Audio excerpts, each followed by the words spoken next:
এমন লোক পাওয়া যায় কাফের মুশরিক নাস্তিক বেঈমান নিয়ে তার অন্তরে কোনো দুঃখ নাই, কিন্তু ভিন্ন মত হলে ওই মুসলমানের আর কোনো রক্ষা নাই। একটা ঘটনা শুনি, বাংলাদেশের না, ভারতে। আমি নিজে প্রত্যক্ষদর্শী না, তবে সেই ভারত সময় কাটিয়ে এসেছে এমন একাধিক জন শুনিয়েছে যে ভারতের একটা মসজিদের ঘটনা, সুন্নি এলাকা, সুন্নি মসজিদ, আপনাদের এদিকে হয়তো আছে আর কি। তো এখন সেই মসজিদের ইমাম সাহেব তিনি একটা দোকান থেকে বাকি খেতেন, হিন্দু দোকান। অনেক এলাকা আছে না যেখানে দোকানদারি যারা করে এদের মধ্যে হিন্দু আছে, অন্য ধর্মের লোক আছে। ইমাম সাহেবের সাথে মোটামুটি সম্পর্ক ছিল, ওই দোকান থেকে বাকি খেতেন, বেতন পেলে আবার টাকা দিয়ে দিতেন। এখন হঠাৎ করে একদিন কিসের জন্য জানি হিন্দু দোকানদার আরো কয়েকজন কাস্টমারের সামনে ইমাম সাহেবের উপর রেগে গেল, এই ইমাম সাহেব আমার টাকা টুকা ঠিকভাবে ফিরিয়ে দেন না কেন? ইমাম সাহেব বললেন, এটা কেমন কথা?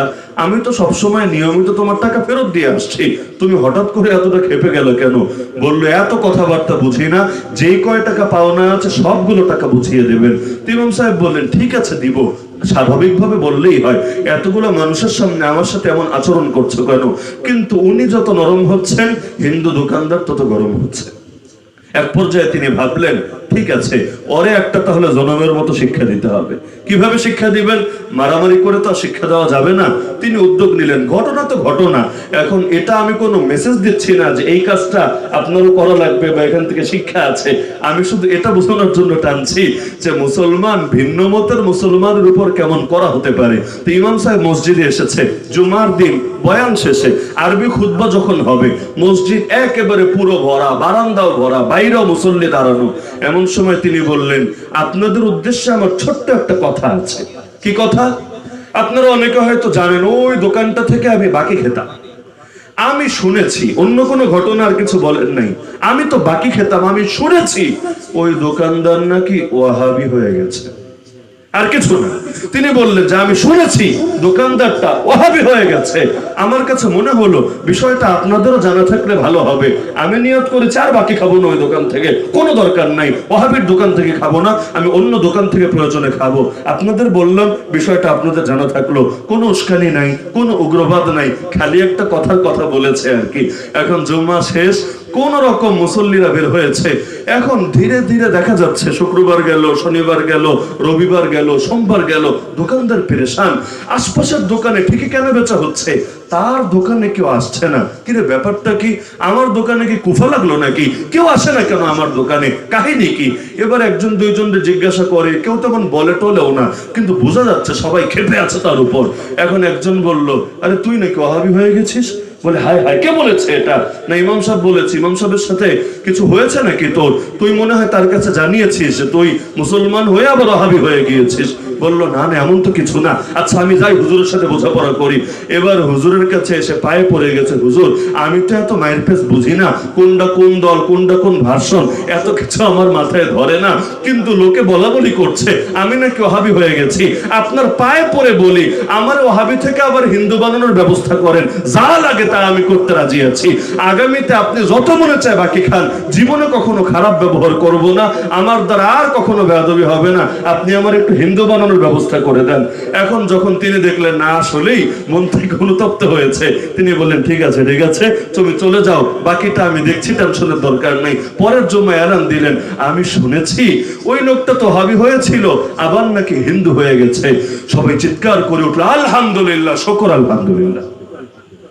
যদিও একটা কাহিনী, কিন্তু এমন হালত অনেকের মনে আছে কিনা?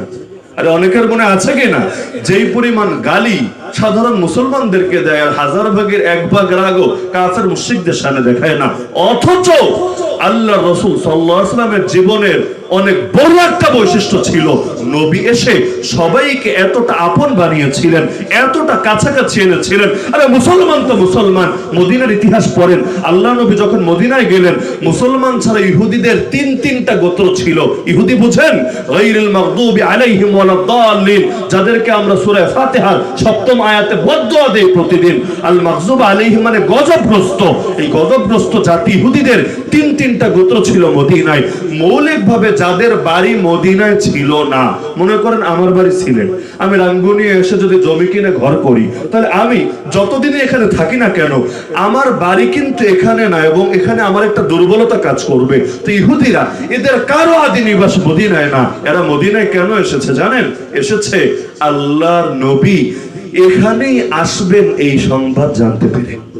তারা তাদের কিতাবের মধ্যে পড়েছিল যে শেষ জামানার আখেরি পয়গম্বর এই ইয়াসরিবের মধ্যে হিজরত করে আসবেন, তো সেই শেষ পয়গম্বরকে যাতে রিসিভ করতে পারে, তার উপর ঈমান আনতে পারে, এজন্য তাদের পূর্বপুরুষরা বড় আশা নিয়ে এই মদিনায় এসেছিল।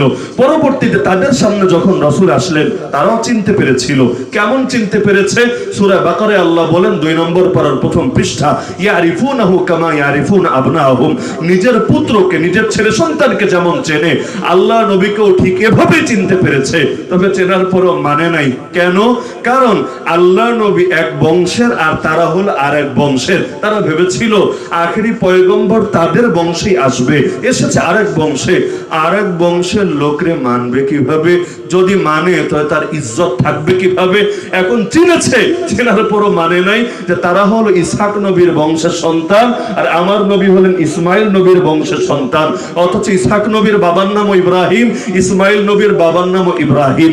ইব্রাহিম আলাইহিস সালামে গিয়ে সবে, কিন্তু তারপর ওরা যেহেতু বনু ইসহাক, এজন্য আমার নবী কেন ইসমাইলি, এজন্য আমার নবীকে মানতে রাজি হলো না। তারপরও আল্লাহ নবী যখন হিজরত করে গেলেন, এই তিনটা গোত্রকে মুসলমানদের সঙ্গে এমন ভাবে রাজনৈতিক চুক্তিতে আবদ্ধ করলেন, যেটাকে মদিনা সনদ নামে আপনারা চেনেন, যে তোমরাও মুসলমানদের উপর কোনো অ্যাটাক দেবে না, মুসলমানরাও তোমাদের উপর কোনো অ্যাটাক দেবে না, তোমরা তোমাদের ধর্মীয় উপাসনালয়ে নিজেদের ধর্মকর্ম করো, মুসলমানদের ইবাদতেও বাধা দিবা না, মুসলমানরাও তোমাদের গায়ে পড়ে এসে বাধা দেবে না। তো যেখানে রাজনৈতিক চুক্তি আল্লাহর রাসূল এই ইহুদিদের সাথে পর্যন্ত করলেন, এমনকি কোরআনে আছে, ইয়া আহলাল কিতাব তাআলাউ ইলা কালিমাতিন সাওয়াইন বাইনানা ওয়া বাইনাকুম আল্লা না'বুদা ইল্লাল্লাহ ওয়া লা নুশরিকা বিহি শাইআ ওয়া লা ইয়াত্তাখিযা বা'দুনা বা'দান আরবাবান মিন দুনিল্লাহ। হে নবী বলে দেন, হে আহলে কিতাব, আহলে কিতাব মানে ইহুদি আর খ্রিস্টানরা, শোনো, যেই বিষয়ে তোমাদের মধ্যে আর আমাদের মধ্যে ভিন্নতা নাই, ওই বিষয়ে অন্তত একমত হও। সেটা কি? যে আল্লাহ ছাড়া কারো ইবাদত চলবে না, লা ইলাহা ইল্লাল্লাহ। কারণ সব নবীর কালেমা ছিল এটা। তো মুহাম্মদুর রাসূলুল্লাহকে মানতে যদি সমস্যা থাকে, অন্তত এই লাইনে একমত হও, লা ইলাহা ইল্লাল্লাহ। এই ক্ষেত্রে তো অন্তত ঐক্য থাকতে পারে। তো যেখানে আল্লাহর রাসূল এভাবে দূরত্বগুলো ঘুচিয়ে দিলেন, মদিনায় গেলেন, মুসলমানদের দুইটা গোত্র ছিল, আউস আর খাজরাজ। এদের মধ্যে 100 বছরের অধিক সময় ধরে যুদ্ধ আর যুদ্ধ চলে আসছিল। আল্লাহ রাসূল তাদেরকে এমন আপন বানিয়ে দিলেন, নিজের ভাইকে যতটা আপন মনে করত, মুমিন ভাইকে তার চাইতে বেশি আপন মনে করত। এমনকি যারা মক্কা থেকে হিজরত করে আসলো, বা যারা আরব দেশেরই লোকেরা, বাইরের লোক, যেমন বেলালে হাবশি, বাড়ি তার আফ্রিকা, হাবাসায়, কালো মানুষ, তো এই কৃষ্ণাঙ্গকে, এই অনারবকে আরব জাতি যে খুব ভালো চোখে দেখতো অতীতে, তা না, কিন্তু আল্লাহ নবী তাকেও এমন ভাবে অন্যান্য সাহাবীদের সঙ্গে মিলিয়ে দিলেন, এই মদিনা সাহাবীরা তাদের জন্য সর্বস্ব উজাড় করে দিতে রাজি থাকলেন। তাহলে আল্লাহ নবীর জীবনের বড় একটা বার্তাই হলো বিভক্ত জাতিকে ঐক্যবদ্ধ করা, আর আমাদের জীবনের বড় একটা লক্ষ্যই হলো ঐক্যবদ্ধ জাতিকে আরো যত পারো বিভক্ত করা। কাফের মুশরিকরা চাই এটা। এই যে দুনিয়াতে মুসলমানের সংখ্যা কত জানেন? প্রায় 200 কোটি। কত? আর 70 বছরের অধিক সময় ধরে আমাদের প্রথম কেবলাটা দখল করে রেখেছে যারা, ইসরায়েলের ইহুদিরা, ওদের সংখ্যা কত জানেন? মাত্র 1 কোটি সামথিং, 1 কোটির কিছু বেশি। এর মধ্যে বুড়া আছে, গোরা আছে, মহিলা আছে, অসুস্থ আছে, কত কিছু আছে। এগুলো বাদ দিলে সংখ্যাটা 1 কোটির অনেক কম। তাও ধরলাম 1 কোটি, মুসলমান 200 কোটি। আমাকে বলেন, আপনাদের অঙ্কের হিসাব অনুসারে 1 কোটি বেশি না 200 কোটি বেশি? আমরা তো সেই জাতি, যখন সংখ্যায় কম থাকে তখনও পৃথিবীর কেউ আমাদের হারাতে পারে না। বদরের ময়দানে মুসলমান 313, কাফের 1000। জয় কি কাফেরদের হয়েছিল না মুমিনদের হয়েছিল? আজকের দুনিয়ায় ওরা 1 কোটি আর আমরা আছি 200 কোটি। আরে 200 কোটি মুসলমান, হাতে অস্ত্রও লাগবে না, না পারমাণবিক বোমা, না ক্ষেপণাস্ত্র, না অন্য কোন আধুনিক কোন টেকনোলজি দিয়ে বানানো কোন অস্ত্র। 200 কোটি মুসলমান একসঙ্গে গিয়ে যদি ইসরায়েলের দিকে ছুটতে থাকে, যার যা আছে তা নিয়ে যদি এই কাফের এই উগ্রদের উপর ঝাঁপিয়ে পড়ে, পৃথিবীর এমন কোন শক্তি ওদের হাতে নাই যেটা দিয়ে 200 কোটি মুসলমানের মোকাবেলা করে মুসলমানদের প্রথম কিবলা আরো দখল করে রাখতে পারে।